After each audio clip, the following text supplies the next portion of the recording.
अस्सलाम वालेकुम वीवर्स, मैं हूँ आपकी शेफ़ समरीन। आज मैं आपके लिए आलू मटर पुलाव की मज़ेदार सी बेहतरीन रेसिपी लेके आई हूँ और ये बड़े ही चंद इंग्रेडिएंट से और झटपट से बनके तैयार हो जाती हैं और ये बच्चों और बड़ों सब की फेवरेट रेसिपी है। ख़ास तौर पे पंजाब एरियाज़ में इसको बहुत ही शौक़ से खाया जाता है। अगर आपको मेरी ये वीडियो अच्छी लगे तो इसको लाइक शेयर कमेंट लाज़मी कीजिएगा। साथ में मेरे चैनल को सब्सक्राइब कर लीजिएगा और बेल नोटिफिकेशन को प्रेस कर लीजिएगा।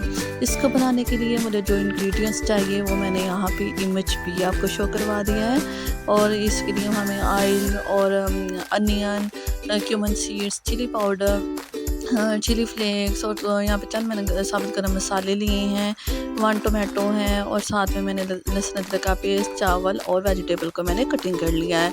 अब मैंने ऑयल डाला है एक पैन में और उसमें मैंने क्यूमन सीड्स, खड़ा मसाला डाल के प्याज को फ्राई कर लिया है। साथ में लहसुन अदरक को मैंने हल्का सा ब्राउन करने के बाद इसमें मैंने वेजिटेबल को शामिल कर दिया है। 2 मिनट मैंने इसको फ्राई किया है। उसके बाद मैंने इसमें हल्का सा नमक डाल दिया है ताकि वेजिटेबल्स का कलर ख़राब ना हो। अब मैंने इसमें 1 टोमेटो जो मैंने प्यूरी बना के रखी हुई थी वो मैंने इसमें डाल दिया है। इसके बाद मैंने इसमें 1 टीस्पून चिली पाउडर शामिल कर दिया है। चिली पाउडर शामिल करने के बाद मैं इसमें तकरीबन 1 चुटकी के बराबर हल्दी शामिल करूँगी ताकि इसका कलर बैलेंस हो जाए। उसके बाद मैंने इसमें चिली फ्लेक्स भी शामिल कर दिए हैं। इसके बाद मैंने 1/4 कप के बराबर इसमें दही शामिल करके अच्छी तरह भून लिया है और साबुत धनिया शामिल करने के बाद मैंने इसमें 2 लीटर पानी डाल दिया है।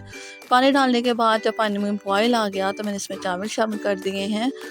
चावल शामिल करने के बाद मैंने इसमें 1 टीस्पून के बराबर लेमन जूस डाल दिया है ताकि मेरे चावल टूटे ना और खिले खिले बने और खुशबूदार।